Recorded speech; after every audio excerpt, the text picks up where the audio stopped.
ગણપતિ બાપા મોરિયા ઘીમાં લાડુ સોરિયા. આજે છે ગણેશ ચતુર્થી અને ઘરે મમ્મી મસ્ત મજાના લાડવા બનાવે છે. તો અમારી ઘરે તો છે ને બપોરે લાડવા બને છે. તમારી ઘરે ક્યારે બનવાના છે કોમેન્ટમાં કહેજો.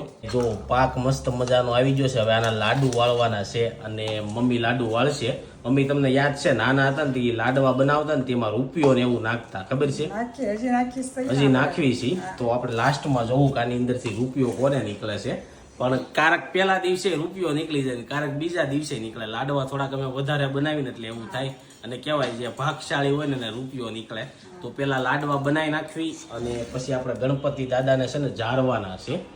એટલે ચાલો ગણપતિ બાપાને જારવાના છે ને લાડુ રેડી થઈ ગયા છે. તો ચાલો ગણપતિ બાપાને છે ને આપણે લાડુ જારીએ. તો હવે ગણપતિ બાપાને આપણે લાડવા જારી દઈએ. તો સૌથી પહેલા તો છે ને દાદાને દીવો કરી નાખવી. અને દીવો કરી નાખ્યો છે.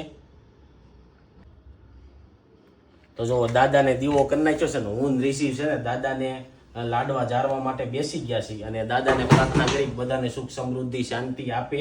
અને જો લાડવા છે ને આપણે જારી દઈએ છીએ ગણપતિ બાપાને. અને પેલા તો આપણે દાદાને જગાડી દઈએ. હાલે ઋષિને ટંકોરી બહુ ગમે.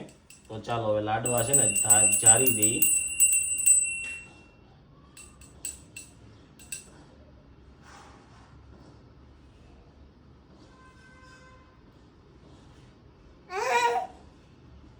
બોલો ગણપતિ બાપા મોરિયા. રિસીવ જે કરો દાદાને, જે કરો રિસીવ.